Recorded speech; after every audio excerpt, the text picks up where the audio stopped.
ಸಂಪನ್ಮೂಲಗಳಲ್ಲಿ ಎಷ್ಟು ವಿಧ ಇದಾವೆ? ಸಂಪನ್ಮೂಲಗಳಲ್ಲಿ ಸಂಪನ್ಮೂಲಗಳಲ್ಲಿ ಎಷ್ಟು ವಿಧ ಇದಾವೆ? ಯಾವ್ಯಾವ?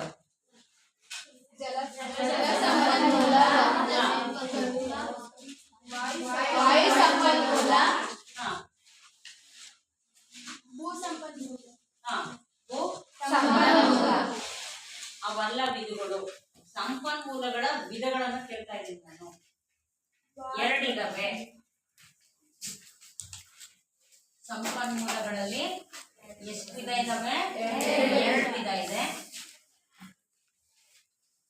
ಒಂದು ನೈಸರ್ಗಿಕ ಸಂಪನ್ಮೂಲ, ಇನ್ನೊಂದು ಮಾನವ ನಿರ್ಮಿತ ಸಂಪನ್ಮೂಲ. ನಿಸರ್ಗದತ್ತವಾಗಿರುವಂತಹ ಸಂಪನ್ಮೂಲಗಳು ಇದ್ದಾವೆ. ಮನುಷ್ಯ ತಯಾರು ಮಾಡಿರುವಂತಹ ಅಥವಾ ಸೃಷ್ಟಿಸಿಕೊಂಡಿರುವಂತಹ ಸಂಪನ್ಮೂಲಗಳು ಈ ಭೂಮಿ ಮೇಲೆ ಇದಾವೆ. ಎರಡು ರೀತಿ ಇದಾವೆ. ಒಂದು ನೈಸರ್ಗಿಕ ದತ್ತವಾಗಿರೋದು, ಇನ್ನೊಂದು ಮಾನವ ನಿರ್ಮಿತ ಸಂಪನ್ಮೂಲ.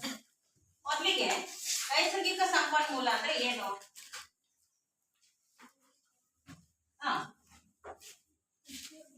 ನೈಸರ್ಗಿಕ ಸಂಪನ್ಮೂಲ ಅಂದ್ರೆ ಏನಪ್ಪ?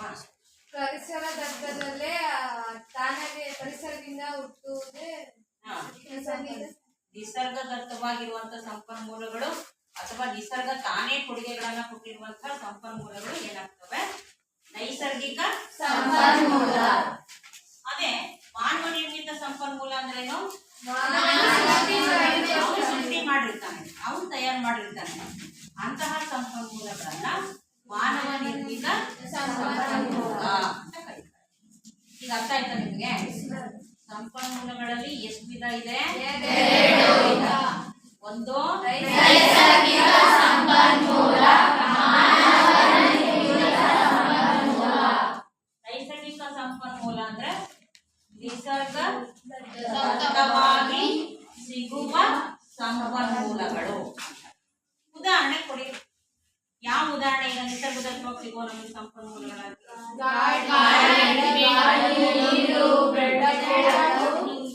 ಬೆಳಕು, ಮತ್ತೆ ನೀರು, ಕರೆಕ್ಟ್, ಮಣ್ಣು, ಇವೆಲ್ಲವೂ ಕೂಡ ಏನಾಗ್ತವೆ? ನಿಸರ್ಗದತ್ತವಾಗಿ ಸಿಗುವ ಸಂಪನ್ಮೂಲಗಳಿದೆ.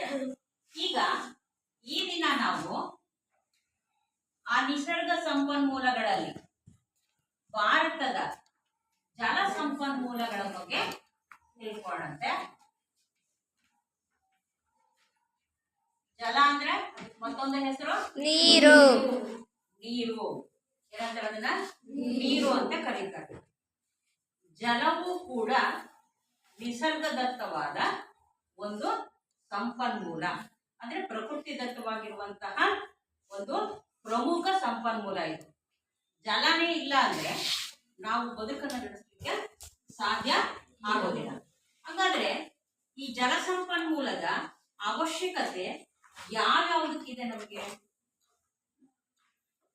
ಹೇಳಬೇಕು, ಹಂಗೆ ಬರ್ಕಂತ ಹೋಗ್ರಿ. ಜಲ ಸಂಪನ್ಮೂಲದ ಅವಶ್ಯಕತೆ ನಮಗೆ ಯಾವ ಯಾವ ಅಂಶಗಳಿಗೆ ಬೇಕಾಗಿದೆ? ತೋಟಗಾರಿಕೆಗೆ, ಕೃಷಿಗೆ, ದಿನ ಚಟುವಟಿಕೆಗಳಿಗೆ, ಕರೆಕ್ಟ್, ದೈನಂದಿನ ಚಟುವಟಿಕೆಗಳಿಗೆ, ಕರೆಕ್ಟ್ ಅಮ್ಮ. ಮತ್ತೆ ಯಾವುದಕ್ಕೆ? ಕಾರ್ಖಾನೆಗಳ ಗೃಹ ಬಳಕೆಗೆ. ಪ್ರಿಯಾ, ಕಾರ್ಖಾನೆಗಳ ಬಳಕೆಗೆ.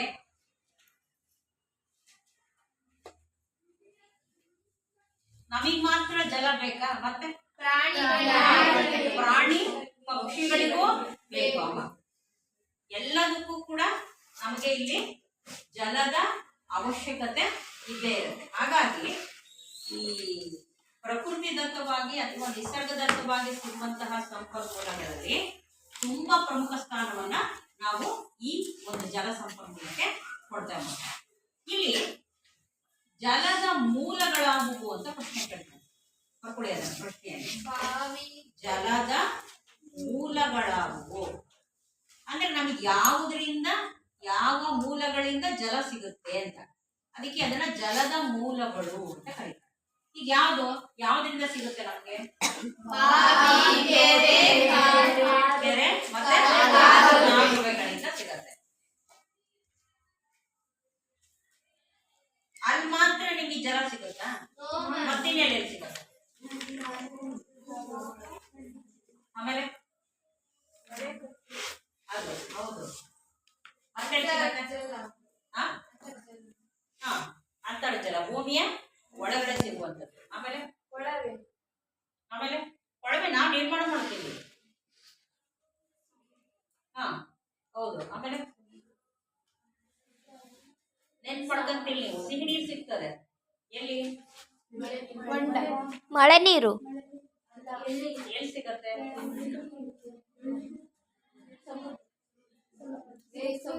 ಸಮುದ್ರದಲ್ಲಿ ಸಿಹಿ ನೀರು ಸಿಗುತ್ತೆ, ಉಪ್ಪು ನೀರು, ಒಬ್ಬಳಿ ಸಿಗುತ್ತೆ. ಸಮುದ್ರದ ನೀರು ಹೇಗಿರುತ್ತೆ? ಉಪ್ಪು. ಉಪ್ಪಿನ ಅಂಶ, ಲವಣಾಂಶೀಯ ಅಂಶ ಅದ್ರಲ್ಲಿ ಹೆಚ್ಚಾಗಿರೋದ್ರಿಂದ ಉಪ್ಪಾಗಿರುತ್ತೆ. ಅಲ್ಲ, ಸರೋವರಗಳು ಖರೆ ಹಾಕ್ರಿ ಅವಳಿ ಕ್ಲಾಸ್ ಎಲ್ಲ ಹೇಳಿದ್ರಿ. ಜಲದ ಮೂಲಗಳಲ್ಲಿ ಸರೋವರಗಳು, ಸಾಗರಗಳು, ಬಾವಿ, ಕೆರೆ, ಕಾಲುವೆಗಳು, ನದಿಗಳು ಅವೆಲ್ಲವೂ ಕೂಡ ಸೇರ್ಕೊಳ್ತವೆ. ತೊರೆ, ಜರಿ ಅಂತೆಲ್ಲ ಕರೀತಾರೆ. ನಿಧಾನಕ್ಕೆ ನೀರು ಬೆಟ್ಟದಿಂದ ಹರಿತಾ ಇರುತ್ತೆ. ಅದು ಎಲ್ಲಿಂದ ಬರ್ತಿದೆ ಅನ್ನೋದು ಕೂಡ ನಮಗೆ ಗೊತ್ತಾಗೋದಿಲ್ಲ. ಒಟ್ಟು ಹರಿತಾ ಇರುತ್ತೆ ನಿಧಾನಕ್ಕೆ. ತುಂಬಾ ಸ್ವೀಟ್ ವಾಟರ್ ಅದು. ಆ ನೀರು ತುಂಬಾ ಚೆನ್ನಾಗಿರುತ್ತೆ, ಶುದ್ಧವಾದ ನೀರದು. ನಿಧಾನಕ್ಕೆ ಹರಿತಾ ಇರುತ್ತೆ ಆ ಮಣ್ಣಿನ ಮೇಲೆ. ಹೀಗೆ ಹಲವಾರು ಜಲದ ಮೂಲಗಳು ನಮ್ಮ ಭಾರತದಲ್ಲಿ ಇದ್ದಾವೆ. ಅದರಲ್ಲಿ ಪ್ರಮುಖವಾಗಿ ಇಲ್ಲಿ ನೀರಾವರಿ ಅನ್ನುವ ಶಬ್ದವನ್ನ ಬಳಸಿದ್ದಾರೆ. ಏನಂತಾರೆ ಅದನ್ನ? ನೀರಾವರಿ. ನೀರಾವರಿ ಅಂದ್ರೆ ಏನು?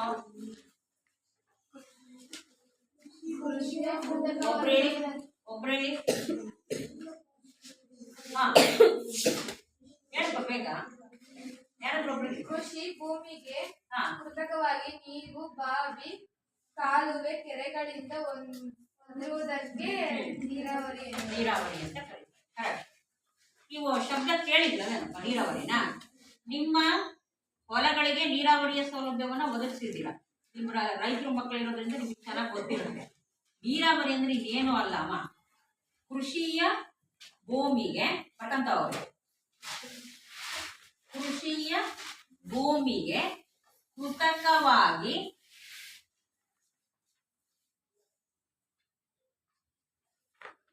ಕೆರೆ, ಬಾವಿ, ಕಾಲುವೆಗಳಿಂದ ನೀರನ್ನು ಹಾಯಿಸುವುದಕ್ಕೆ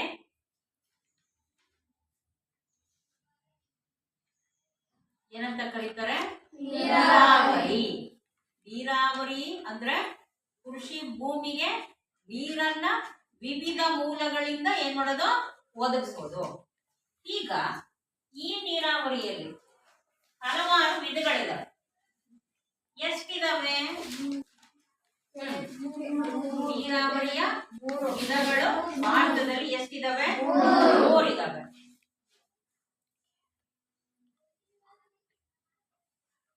ಒಬ್ರೇಳಿ. ಒಂದನೇದು ಬಾವಿ, ಕೆರೆ, ಒಂದನೇದು ಬಾವಿ ನೀರಾವರಿ. ಏನಂತಾರೆ ಇದನ್ನ? ಬಾವಿ ನೀರಾವರಿ. ಎರಡನೇದು ಕೆರೆ ನೀರಾವರಿ. ಮೂರನೇದು ಕಾಲುವೆ ನೀರಾವರಿ. ನೋಡ್ಕೊಳ್ಳಿ, ಇಲ್ಲಿ ನೀರಾವರಿ ಅಂದ್ರೆ ಗೊತ್ತಾಯ್ತಲ್ಲ. ಅದರಲ್ಲಿ ಎಷ್ಟು ವಿಧ ಇದೆ? 3 ವಿಧ ಇದೆ. ಒಂದನೇದು ಬಾವಿ ನೀರಾವರಿ, ಕೆರೆ ನೀರಾವರಿ, ಇನ್ನೊಂದು ಕಾಲುವೆ ನೀರಾವರಿ ಅಂತೇಳಿ 3 ವಿಧಗಳಿದಾವೆ. ನೆನ್ಪಿಟ್ಕೊಳ್ಳಿ. ಇದರಲ್ಲಿ ಮತ್ತೆ ಬಾವಿ ನೀರಾವರಿಯಲ್ಲಿ ಎಷ್ಟು ವಿಧ ಇದಾವೆ? 2 ಇದೆ. ಒಂದನೇದು ಬಾವಿ, ತೆರೆದ ಬಾವಿ ನೀರಾವರಿ. ಕೊಳವೆ ಬಾವಿ ನೀರಾವರಿ. ಕೊಳವೆ ಬಾವಿ ನೀರಾವರಿ. ನೆನ್ಪಿಟ್ಕೊಳ್ಳಿ, ಬಾವಿ ನೀರಾವರಿಯಲ್ಲಿ ಎರಡು ವಿಧ ಇದೆ. ಒಂದು ತೆರೆದ ಬಾವಿ ನೀರಾವರಿ, ಕೊಳವೆ ಬಾವಿ ನೀರಾವರಿ. ಕೆರೆ ನೀರಾವರಿಯಲ್ಲಿ ಯಾವ ವಿಧನೂ ಇಲ್ಲ. ಕಾಲುವೆಯಲ್ಲಿ ಬರೀ ಎಷ್ಟು ವಿಧ ಇದಾವೆ? ಎರಡಿದಾವೆ. ಒಂದನೇದು ಪ್ರವಾಹ ಕಾಲುವೆಗಳು, ಇನ್ನೊಂದು ಒಬ್ಬರೇಳಿ. ಎಲ್ಲರೂ ಗುಂಪಿನಾಗ ಹೇಳ್ಬಾರ್ದು, ಅದೇನೇ ನೀವು ಮತ್ತೆ ಹೇಳ್ತೀರ. ಒಬ್ಬರೇಳಿ ಅಂತಿದ್ದೀನಿ. ಇನ್ನೊಂದು ಸರ್ವಕಾಲಿಕ ಕಾಲುವೆ ನೀರಾವರಿ. ಕಾಲುವೆ ನೀರಾವರಿಯಲ್ಲಿ ಎರಡು ವಿಧ ಇದೆ. ಒಂದನೇದು ಪ್ರವಾಹ ಕಾಲುವೆ ನೀರಾವರಿ, ಸರ್ವಕಾಲಿಕ ಕಾಲುವೆ ನೀರಾವರಿ. ಈಗ ಒಂದೊಂದೇ ನೋಡ್ಕೊಳ್ತಾ ಹೋಗೋಣ. ಮೊದಲನೇದೇನು? ಬಾವಿ ನೀರಾವರಿ. ಮಳೆ ಬಂದಾಗ ನೀರು ಭೂಮಿಯ ಮೇಲೆ ಏನ್ ಮಾಡುತ್ತೆ? ಹರಿಯುತ್ತೆ. ಹರಿದಾಗ ಎಲ್ಲಿ ಇಳಿಜಾರು ಹೆಚ್ಚಾಗಿದೆಯೋ ಆ ಇಳಿಜಾರಿನ ತಳಭಾಗದಲ್ಲಿ ನೀರಿನ ಸಂಗ್ರಹದ ಮಟ್ಟ ಏನಾಗುತ್ತೆ? ಹೆಚ್ಚಾಗುತ್ತೆ. ಹಾಗಾಗಿ ರೈತರು ಏನ್ ಮಾಡ್ತಾರಪ್ಪ ಅಂದ್ರೆ, ಭೂಮಿಯನ್ನ ಆಳವಾಗಿ ತೋಡುವುದರ ಮೂಲಕ ಬಾವಿ ನೀರಾವರಿಯನ್ನ ಅಳವಡಿಸ್ಕೊಳ್ತಾರೆ. ಗೊತ್ತಲ್ಲ ಬಾವಿ ನೀರಾವರಿ? ನೋಡಿದಿರಲ್ಲ ಬಾವಿಯನ್ನ? ಅದು ತುಂಬಾನೇ ಆಳವಾಗಿರತ್ತೆ. ನೀನು ತಗೊಂಡಂಗೆ ಮತ್ತೇನಾಗ್ತಿರುತ್ತೆ? ನೀರಲ್ಲಿ ಉತ್ಪತ್ತಿ ಆಗ್ತಾ ಹೋಗುತ್ತೆ.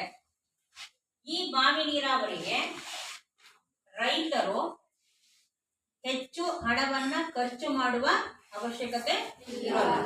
ಎರಡಕ್ಕೂ ಸ್ವಲ್ಪ ಹಣ ಹೆಚ್ಚು ಬೇಕಾಗುತ್ತೆ, ಸಮಯನೂ ಹೆಚ್ಚು ಬೇಕಾಗುತ್ತಂತಮ್ಮ ಈ ಎರಡು ನೀರಾವರಿಯ ವಿಧಗಳಿಗೆ. ಹಾಗಾಗಿ ಬಾವಿ ನೀರಾವರಿಯನ್ನೇ ಹೆಚ್ಚು ಭಾರತೀಯ ರೈತರು ಅವಲಂಬಿಸ್ತಾರೆ. ಯಾಕಂದ್ರೆ ಇದನ್ನ ಬಾವಿಯನ್ನ ತೋಡ್ಲಿಕ್ಕೆ ಸಮಯ ಮತ್ತೆ ಹಣ ಎರಡೂ ಕೂಡ ಏನಾಗುತ್ತೆ? ಕಡಿಮೆ ಖರ್ಚಾಗುತ್ತೆ.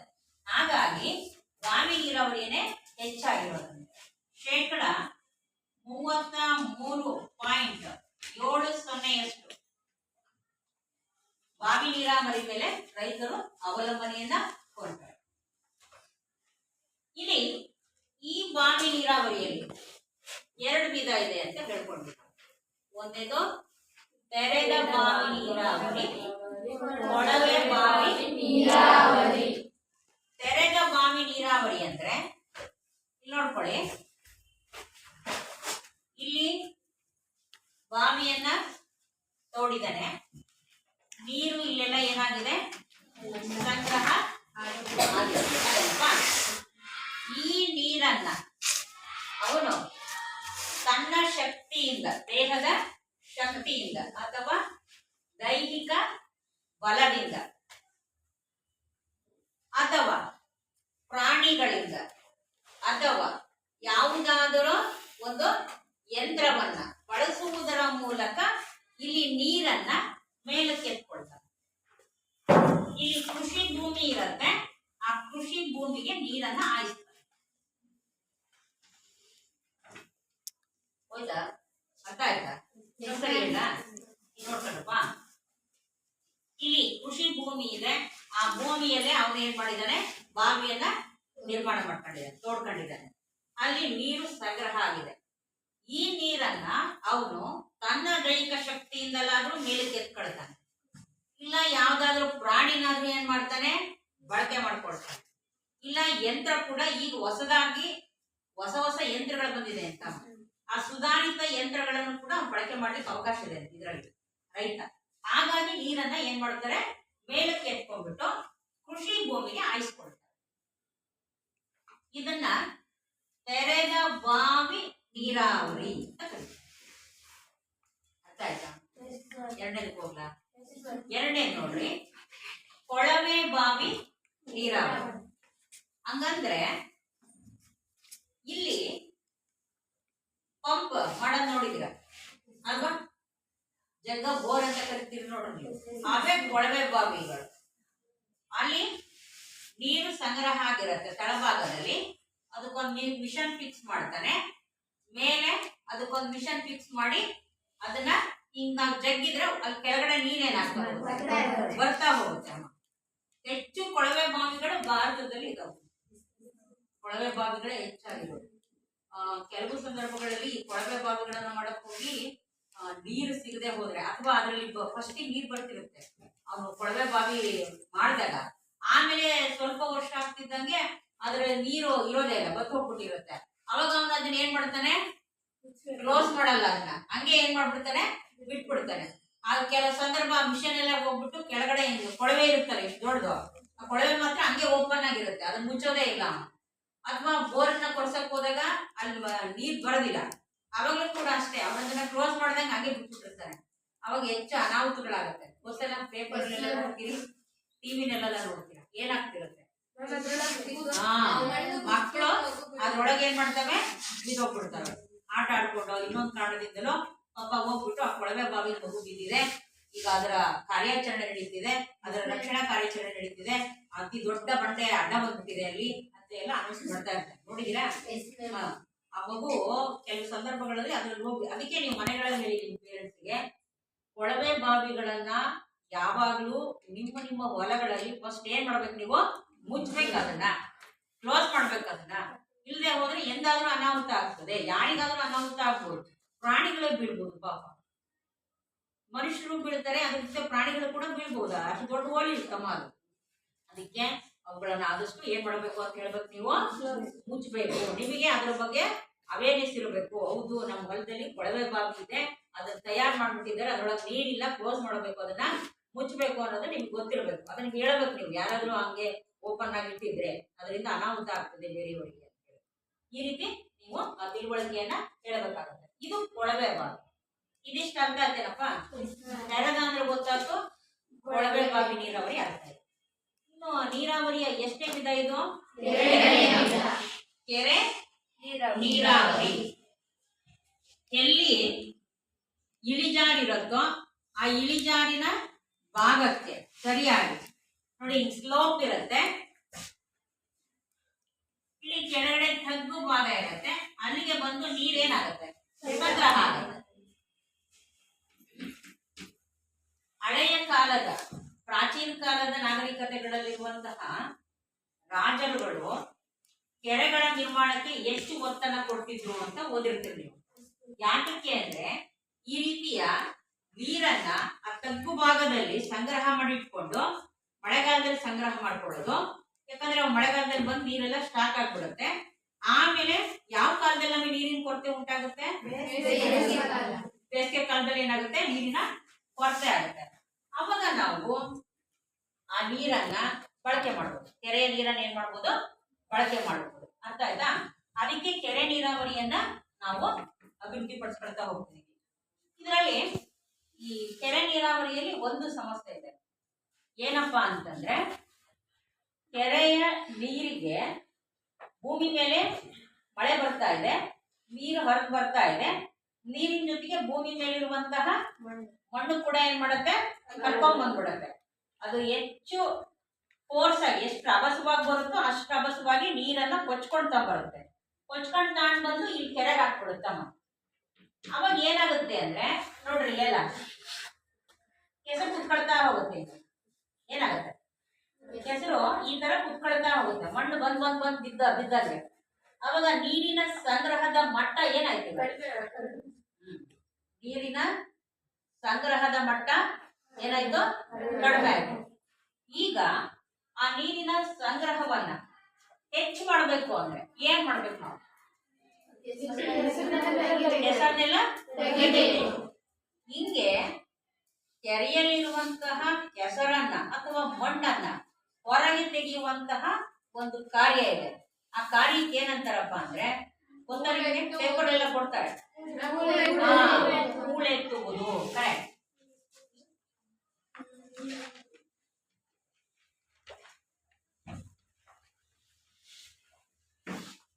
ಹೂಳೆತ್ತುವುದು ಅಂತ ಕರೀತಾರೆ, ಹೂಳು ಅಂತ ಕರೀತಾರೆ. ಹೂಳು ತುಂಬಿರುತ್ತೆ ಕೆರೆಯಲ್ಲಿ ಅಂತಾರೆ. ಅದನ್ನ ಏನ್ ಮಾಡ್ತಾರೆ? ಹೂಳೆತ್ತಾರೆ. ಈ ರೀತಿ ಹೂಳೆತ್ತೋದ್ರಿಂದ ಇಲ್ಲಿ ಕೆರೆಯಲ್ಲಿರುವಂತಹ ಮಣ್ಣೆಲ್ಲ ಅಥವಾ ಕೆಸರೆಲ್ಲ ಹೊರಗೆ ಬರುತ್ತೆ. ನೀರಿನ ಸಂಗ್ರಹದ ಮಟ್ಟ ಏನಾಗುತ್ತೆ? ಜಾಸ್ತಿ ಆಗುತ್ತೆ. ಹಳೆ ಕಾಲದಿಂದಲೂ ಕೂಡ ಇರುವಂತಹ ಒಂದು ನೀರಾವರಿ ಸೌಲಭ್ಯ ಅಂದ್ರೆ ಇದೆ ನೋಡ್ರಿ, ಕೆರೆನೆ ಬಾಳ. ಅವಾಗೆಲ್ಲ ರಾಜರು ಅದನ್ನ ಮಾಡ್ತಿದ್ರು. ಮಳೆಗಾಲದಲ್ಲಿ ನೀರಿನ ಸಂಗ್ರಹ ಮಾಡ್ಕೊಳ್ತಿದ್ರು. ಬೇಸಿಗೆ ಕಾಲದಲ್ಲಿ ನೀರಿನ ಬರ ಆದಾಗ ಅವುಗಳನ್ನ ಬಳಕೆ ಮಾಡ್ಕೊಳ್ತಿದ್ರು. ಅದಕ್ಕೆ ಕೆರೆ ಕೂಡ ತುಂಬಾ ನೀರಾವರಿಯಲ್ಲಿ ಪ್ರಮುಖ ಪಾತ್ರವನ್ನ ವಹಿಸ್ಕೊಡುತ್ತೆ ಅಂತ ಹೇಳ್ತಾರೆ. ಇನ್ನು ಮೂರನೇದಕ್ಕೆ ಬರುತ್ತೆ. ಮೂರನೇ ನೀರಾವರಿ ವಿಧ ಅಂದ್ರೆ ಯಾವುದು? ಕಾಲುವೆ ನೀರಾವರಿ ಅಂತ ಕರೀತಾರೆ. ಕಾಲುವೆ ನೀರಾವರಿಯಲ್ಲಿ ಎಷ್ಟು ವಿಧ ಇದೆ? ಒಂದು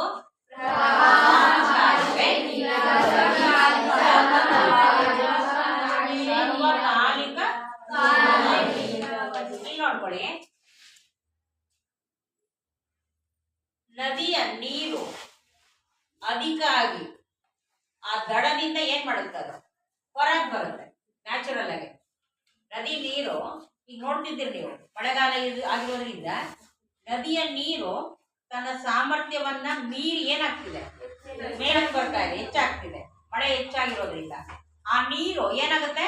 ಹೊರಗಳಿಯುತ್ತೆ. ಆ ದಡ ಬಿಟ್ಟು ಜೋರಾಗಿ ಏನಾಗುತ್ತೆ? ಹೊರಗಿನ ಪ್ರದೇಶಕ್ಕೆ ಬರುತ್ತೆ. ಹಾಗೆ ನ್ಯಾಚುರಲ್ ಆಗಿ ಪ್ರವಾಹ ಆಗ್ಬೇಕಾದ್ರೆ ರೈತರು ಇದಕ್ಕೆ ಕಾಲುವೆಗಳನ್ನ ಹಾಕಂತಾರೆ. ಮಳೆ ಬಂದು ಹೆಚ್ಚಾಗಿ ನದಿ ನೀರು ಹೊರಗೆ ಬರ್ಬೇಕಾದ್ರೆ ಅವಾಗ ಏನ್ ಮಾಡ್ತಾರೆ? ಅವರು ಕಾಲುವೆ ಹಾಕಿ ಅಂತಾರೆ. ಕಾಲುವೆಗಳನ್ನ ಹಾಕೊಂಡು ತಮ್ಮ ಏನು ಕೃಷಿಯ ಭೂಮಿ ಇದೆ ಆ ಕೃಷಿಯ ಭೂಮಿಗೆ ಏನ್ ಮಾಡ್ತಾರೆ? ಅವರು ನೀರನ್ನ ಹಾಯಿಸ್ತಾರೆ. ಕೃಷಿ ಭೂಮಿಗೆ ಏನ್ ಮಾಡ್ತಾರೆ? ಅವಾಗ ನೀರನ್ನ ಹಾಯಿಸ್ಕೊಳ್ತಾರೆ. ಅದನ್ನ ಪ್ರವಾಹ ಕಾಲುವೆ ಅಂತ ಕರೀತಾರೆ. ಪ್ರವಾಹ ಬಂದಾಗ ಅದನ್ನ ಬಳಕೆ ಮಾಡ್ತಾರೆ. ಎಲ್ಲಾ ಕಾಲದಲ್ಲೂ ಅಲ್ಲ. ನದಿಯ ನೀರು ಯಾವಾಗ ಉಕ್ಕಿ ಹರಿಯುತ್ತೋ ಅವಾಗ ಅದನ್ನ ಪ್ರವಾಹ ಕಾಲುವೆಗಳನ್ನ ಮಾಡ್ಕೊಂಡು ಅದರ ಮೂಲಕ ತಮ್ಮ ಕೃಷಿಯ ಭೂಮಿಗೆ ನೀರನ್ನ ಒದಗಿಸ್ಕೊಳ್ತಾರೆ. ಇದನ್ನ ಪ್ರವಾಹ ಕಾಲುವೆ ನೀರಾವರಿ ಅಂತ ಕರೀತಾರೆ. ಇದು ಎರಡನೇದಿದೆ ನೋಡಿ, ಯಾವುದು? ಸರ್ವಕಾಲಿಕ ಕಾಲುವೆಗಳು ಅಂತ ಕರೀತಾರೆ.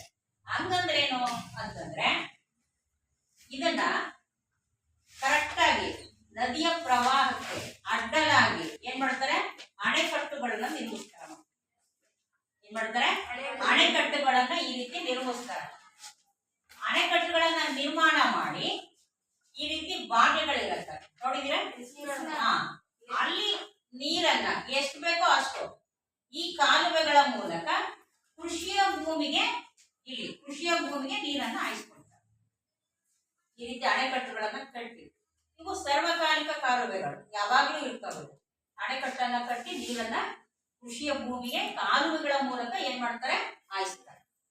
ಅದಕ್ಕೆ ಇವನ್ನ ಸರ್ವಕಾಲಿಕ ಕಾಲುವೆ ನೀರಾವರಿ ಅಂತ ಕರೀತಾರೆ. ಏನಂತಾರೆ ಅದನ್ನ? ಸರ್ವಕಾಲಿಕ ಕಾಲುವೆ ನೀರಾವರಿ ಅಂತ ಕರೀತಾರೆ. ಇನ್ನು ಇಲ್ಲಿ ಇನ್ನೂ ಕೂಡ ಈ ನೀರನ್ನ ವಿವಿಧೋದ್ದೇಶಕ್ಕೆ ಬಳಕೆ ಮಾಡಲಾಗುತ್ತೆ. ವಿವಿಧೋದ್ದೇಶ ನದಿ ಕಣಿವೆ ಯೋಜನೆಗಳು.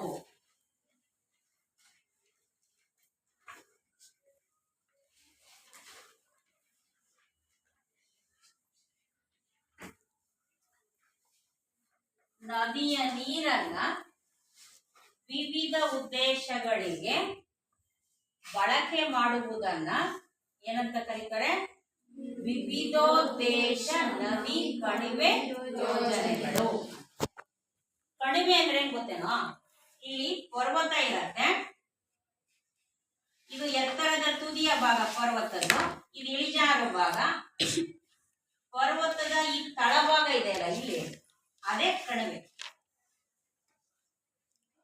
ಇದನ್ನ ಪರ್ವತದ ಭಾಗ ಅಂತ ಕರೀತಾರೆ. ಇದು ಪರ್ವತ ಅಂದ್ರೆ ಇದು ತಗ್ಗಾದ ಭಾಗ ಏನಿದೆ ಕಣಿವೆ ಅಂತಾರೆ. ಅದಕ್ಕೆ ಹೇಳ್ತಾರೆ ನೋಡ್ರಿ, ಕಣಿವೆಗಳಲ್ಲಿ ಓಡಾಡ್ಬೇಕಾದ್ರೆ ಹುಷಾರಾಗಿರ್ರಿ. ಯಾಕೆಂದ್ರೆ ಆಕ್ಸಿಡೆಂಟ್ ಬಹಳ ಆಗುತ್ತೆ ಅಂತ ಹೇಳ್ತಾರೆ. ಎಲ್ಲ ಆಕ್ಸಿಡೆಂಟ್ ಆಗಿದೆ ಅಂದ್ರೆ ಕಣಿವೆಲಾಗಿದೆ ಅಂತ ಹೇಳ್ತಾರೆ ಕರೆಕ್ಟ್ ಆಗಿ. ಯಾಕೆ ಅಂದ್ರೆ ಆ ಭಾಗ ಸ್ಲೋಪ್ ಆಗಿರುತ್ತೆ, ಹಿಂಗಿರುತ್ತೆ. ಇಳಿಜಾರಲ್ಲಿರುತ್ತೆ.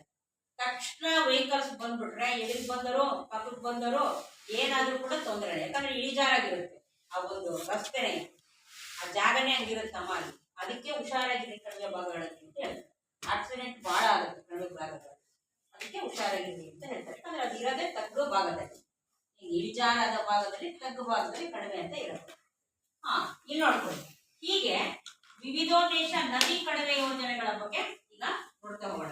ಮೊದಲಿಗೆ ಈ ನದಿ ಕಣಿವೆ ಯೋಜನೆಗಳನ್ನ ಏನು ತೀರ್ಮಾನ ಮಾಡಿದ್ದಾರೆ ಅಂದ್ರೆ ಹಲವಾರು ಉದ್ದೇಶಗಳನ್ನು ಇಟ್ಕೊಂಡು ತೀರ್ಮಾನ ಮಾಡಿದ್ದಾರೆ. ಬರ್ಕೊಳ್ಳಿ. ನದಿ ಕಣಿವೆ ಯೋಜನೆಗಳ ಉದ್ದೇಶಗಳು ಅಥವಾ ಗುರಿಗಳು ಅಂದ್ರೂ ಒಂದೇ.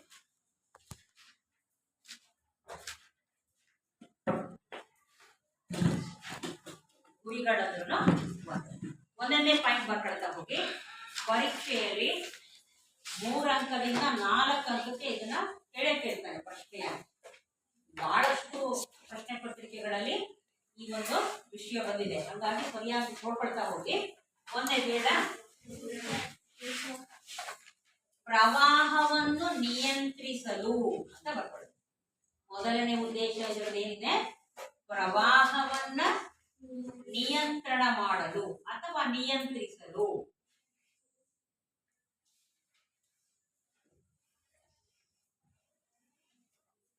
ಆಯ್ತಾ? ಎರಡನೇ ಅಂಶ, ಜಲ ವಿದ್ಯುತ್ ಶಕ್ತಿಯನ್ನ ಉತ್ಪಾದಿಸಲು. ಎರಡನೇ ಅಂಶ, ಜಲ ವಿದ್ಯುತ್ ಶಕ್ತಿಯನ್ನ ಉತ್ಪಾದಿಸಲು.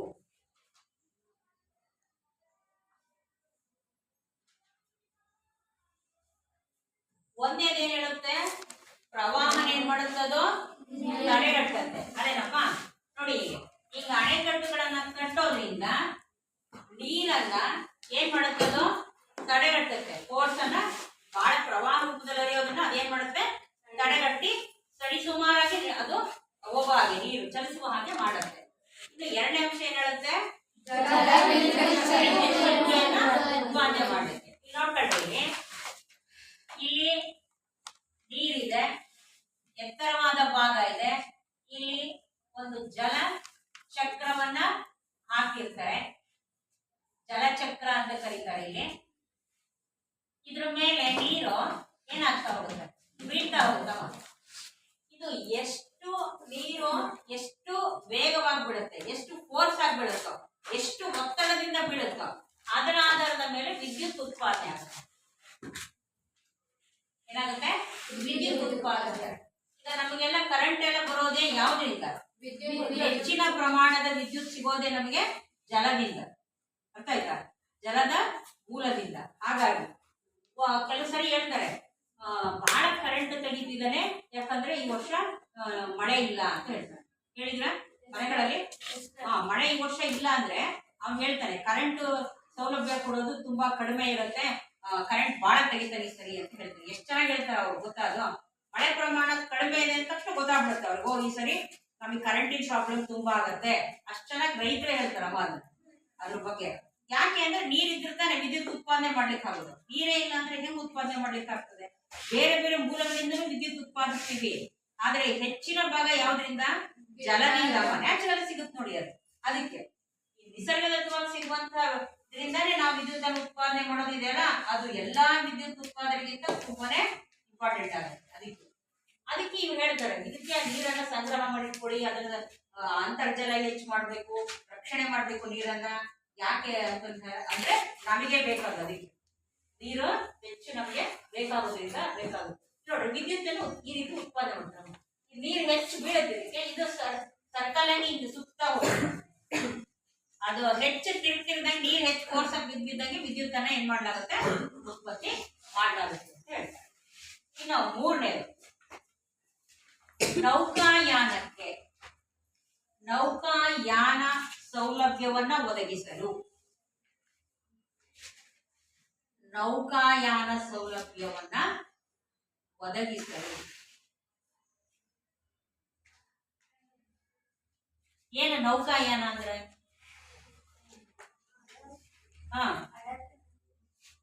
ಹಡಗು ಅಥವಾ ದೋಣಿಗಳನ್ನ ಏನ್ ಮಾಡೋದು?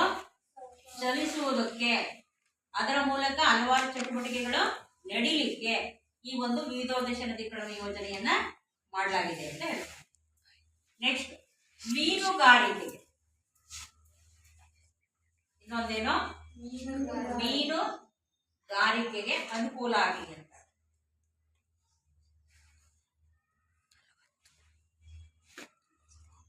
ಮೀನುಗಾರಿಕೆಗೆ ಅನುಕೂಲ ಆಗಿದೆ.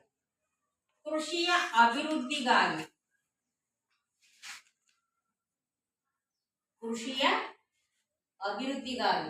ಮೀನುಗಾರಿಕೆ ಉದ್ಯಮ ಉದ್ಧಾರ ಆಗ್ಬೇಕಂದ್ರೆ ಇದು ಕೂಡ ವಿವಿಧೋದ್ದೇಶ ನದೀಕರಣ ಯೋಜನೆ ಅದಕ್ಕೆ ಬೇಕು ಅಂತ ಮಾಡಿದ್ದೇನೆ. ಇನ್ನೊಂದೇನಕ್ಕೆ ಕೃಷಿಯ ಅಭಿವೃದ್ಧಿ ಆಗ್ಬೇಕಂದ್ರೂ ಕೂಡ ನಮಗೆ ಏನ್ ಬೇಕಿಲ್ಲಿ ನೀರಾವರಿಯ ಸೌಲಭ್ಯ ಬೇಕು.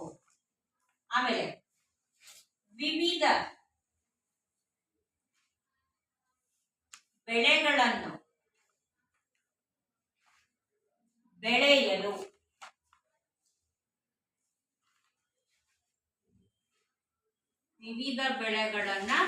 ಬೆಳಿಲಿಕ್ಕೆ, ಮಣ್ಣಿನ ಫಲವತ್ತತೆಯನ್ನ ಕಾಪಾಡಲಿಕ್ಕೆ, ಫಲವತ್ತತೆಯನ್ನ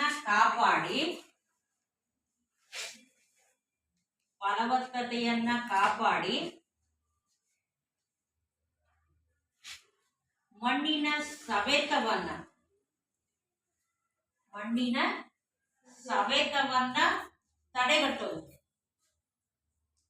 ಇಲ್ಲ ಅಂದ್ರೆ ನೀರು ಹರಿದು ಹೋಗ್ಬಿಟ್ರೆ, ಹೆಚ್ಚು ನೀರು ಹರಿದು ಹೋಗ್ಬಿಟ್ರೆ ಭೂಮಿ ಏನಾಗುತ್ತೆ? ಭೂಮಿ ಮೇಲೆ ಮಣ್ಣು ಉಳಿಯುತ್ತದ? ಇಲ್ಲ, ಪ್ರವಾಹದಲ್ಲಿ ಹರಿದು ಹೋಗ್ಬಿಡುತ್ತೆ. ಎಲ್ಲ ಹೋಗ್ಬಿಟ್ರೆ ಭೂಮಿ ಬರಡಾಗುತ್ತೆ. ಅದಕ್ಕೆ ಅದು ಫಸ್ಟ್ ಮಣ್ಣಿನ ಸಂರಕ್ಷಣೆಯನ್ನ ಮಾಡ್ಲಿಕ್ಕೆ ಅಂತ ಹೇಳ್ತಾರೆ. ಈ ರೀತಿ ಹಲವಾರು ಉದ್ದೇಶಗಳನ್ನ ಇಟ್ಕೊಳ್ಳೋದ್ರ ಜೊತೆಗೆ ಹಲವಾರು ನದಿ ಕಣಿವೆ ಯೋಜನೆಗಳು ಭಾರತದಲ್ಲಿ ಇದಾವೆ. ಒಂದೊಂದಾಗಿ ಹೇಳ್ತಾ ಹೋಗ್ತೀನಿ, ನೋಡ್ತಾ ಹೋಗಿಲ್ಲ. ಮೊದಲನೇದು ಯಾವುದು? ಮೊದಲನೇ ಕಣಿವೆ ಯೋಜನೆ ದಾಮೋದರ. ಕರೆಕ್ಟ್ ಅಮ್ಮ, ದಾಮೋದರ ನದಿ ಕಣಿವೆ ಯೋಜನೆ.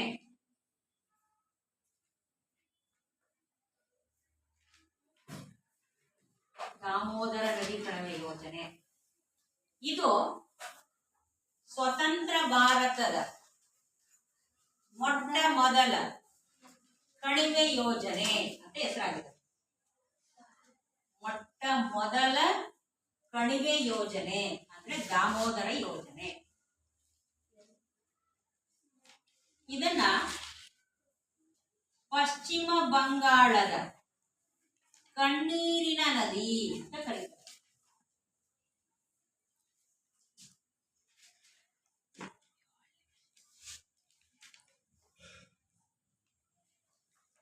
ಪಶ್ಚಿಮ ಬಂಗಾಳದ ಏನಂತಾರೆ? ಕಣ್ಣೀರಿನ ನದಿ ಅಂತ ಕರೀತಾರೆ.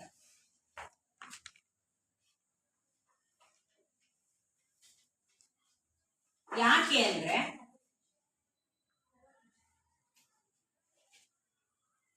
ಅಂದ್ರೆ ಇದು ಪಶ್ಚಿಮ ಬಂಗಾಳದಲ್ಲಿ ಪ್ರವಾಹ ರೂಪದಲ್ಲಿ ಹರಿದು ಅಲ್ಲಿರುವ ಜನರಿಗೆ, ಪ್ರಾಣಿಗಳಿಗೆ, ಆಸ್ತಿ ಪಾಸ್ತಿಗೆ, ನಿಸರ್ಗಕ್ಕೆ ಏನ್ ಮಾಡ್ತವೆ? ತೊಂದರೆ ಕೊಡುತ್ತೆ. ನೀರು ಹೆಚ್ಚು ಪ್ರವಾಹ ರೂಪದಲ್ಲಿ ಹರಿದು, ಹಾಗಾಗಿ ಅಲ್ಲಿರುವ ಪರಿಸರವೂ ಕೂಡ ಏನಾಗುತ್ತೆ? ನಾಶ ಆಗುತ್ತೆ. ಮನುಷ್ಯ ಮತ್ತೆ ಪ್ರಾಣಿ ಪಕ್ಷಿಗಳಿಗೂ ತೊಂದರೆ ಆಗುತ್ತೆ, ನಿಸರ್ಗನೂ ಹಾಳಾಗ್ತದೆ, ಅಲ್ಲಿರುವ ಆಸ್ತಿ ಪಾಸ್ತಿಯು ನಷ್ಟ ಆಗಿ ತೊಂದರೆ ಆಗುತ್ತೆ. ಅದಕ್ಕೆ ಇದನ್ನ ಪಶ್ಚಿಮ ಬಂಗಾಳದ ಏನಂತಾರೆ? ಕಣ್ಣೀರಿನ ನದಿ. ಏನಂತಾರೆ ಅದನ್ನ? ಪಶ್ಚಿಮ ಬಂಗಾಳದ ಕಣ್ಣೀರಿನ ನದಿ. ನಿಮಗೆ ಇನ್ನೂ ಪ್ರಶ್ನೆಯನ್ನ ಕೇಳ್ಬೋದವನು, ದಾಮೋದರ ನದಿ ಕಣಿವೆ ಯೋಜನೆಯನ್ನ ಪಶ್ಚಿಮ ಬಂಗಾಳದ ಕಣ್ಣೀರಿನ ನದಿ ಅಂತ ಯಾಕೆ ಕರೀತಾರೆ ಅಂತ ಕೇಳ್ಬೋದು. ಅಥವಾ ಪಶ್ಚಿಮ ಬಂಗಾಳದ ಕಣ್ಣೀರಿನ ನದಿ ಯಾವುದು ಅಂತ ಕೂಡ ಕೇಳ್ಬೋದು. ಎರಡು ರೀತಿನೂ ಪ್ರಶ್ನೆಯನ್ನ ಕೇಳ್ಬೋದಮ್ಮ. ಎರಡನೇದು ಹಾ ಎರಡನೇದಾವುದು ಬಾಕ್ರಾ ನಂಗಲ್ ಯೋಜನೆ. ಇದು ಭಾರತದಲ್ಲಿಯೇ ಅತಿ ಎತ್ತರದ ನದಿ ಕಣಿವೆ ಯೋಜನೆ. ನೆನ್ಪಿಡಿ ಇದನ್ನ, ಕೇಳ್ತಾನೆ ಇದನ್ನ. ಭಾರತದಲ್ಲೇ ಅತಿ ಎತ್ತರದ ನದಿ ಕಣಿವೆ ಯೋಜನೆ. ಒಂದ್ಸಾರಿ ಪ್ರಶ್ನೆ ಪತ್ರಿಕೆಯಲ್ಲಿ ಈ ರೀತಿ ಕೇಳಿದ್ದಮ್ಮ, ಅತಿ ಹೆಚ್ಚು ಗುರುತ್ವಾಕರ್ಷಣ ಶಕ್ತಿಯುಳ್ಳ ನದಿ ಕಣಿವೆ ಯೋಜನೆ ಅಂತ ಕೇಳಿದ್ದ. ಬರ್ಕೊಳ್ಳಿ ಅದನ್ನ. ಅತಿ ಹೆಚ್ಚು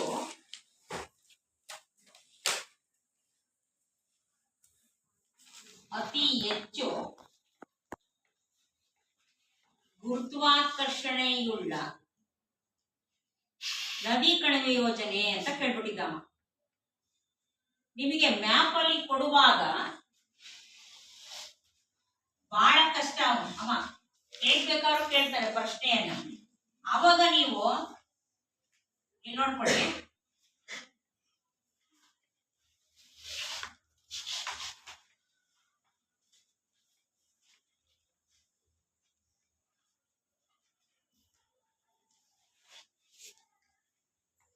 ಇಲ್ಲಿ ಬರುತ್ತೆ ಬಾಕ್ರಾ ನಂಗಲ್ಲಮ್ಮ. ಅವನು ಕೇಳ್ದ ಅತಿ ಎತ್ತರದ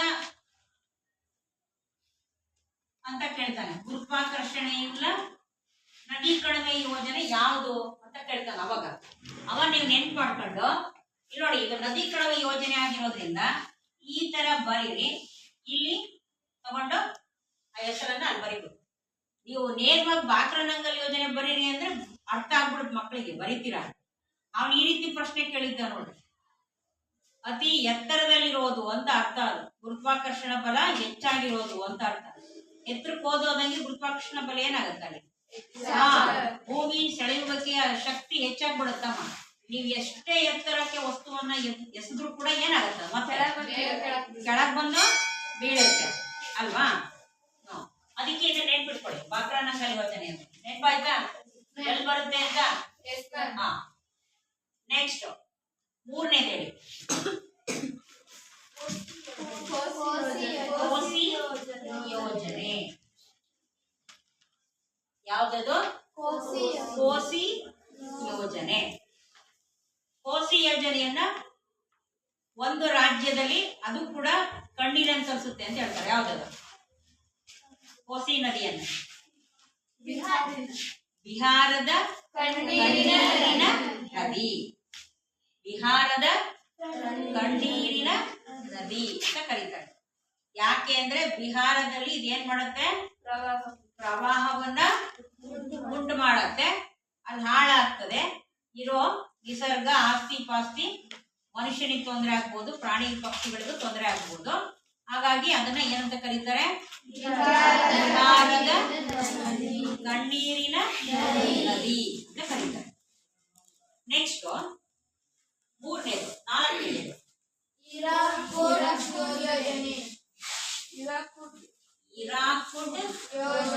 ಯೋಜನೆ.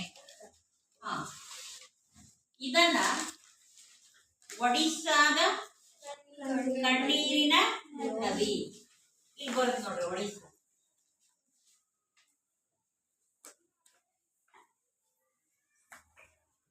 ಒಡಿಸ್ಸಾದ ಕಣ್ಣೀರಿನ ನದಿ ಅಂತ ಕರೀತಾರೆ. ಇಲ್ಲಿ ಬರುತ್ತೆ ನೋಡ್ರಿ, ಅದನ್ನ ಒಡಿಸ್ಸಾದ ಕಣ್ಣೀರಿನ ನದಿ. ಅಲ್ಲಿ ಕೂಡ ಅದು ಹಲವಾರು ಅನಾಹುತಗಳನ್ನ ಮಾಡುತ್ತೆ. ಅದಕ್ಕೆ ಅದನ್ನ ಏನಂತ ಕರೀತಾರೆ, ಒಡಿಸ್ಸಾದ ಕಣ್ಣೀರಿನ ನದಿ ಅಂತ ಕೂಡ ಕರೀತಾರೆ. ನೆಕ್ಸ್ಟ್ ಐದನೇದು ತುಂಗಭದ್ರಾ. ತುಂಗಭದ್ರಾ ನದಿ ಕಣಿವೆ ಯೋಜನೆ. ಕರ್ನಾಟಕ, ತಮಿಳುನಾಡು ಸೇರ್ಕೊಂಡು ಜಂಟಿಯಾಗಿ ಇವು ಜಲವಿದ್ಯುತ್ತನ್ನ ಉತ್ಪಾದನೆ ಮಾಡಲಿಕ್ಕೆ ಈ ಯೋಜನೆಯನ್ನ ಅವರು ಆರಂಭಿಸಿದ್ದಾರೆ. ಅದನ್ನೇನಂತಾರೆ, ತುಂಗಭದ್ರಾ ನದಿ ಕಣಿವೆ ಯೋಜನೆ.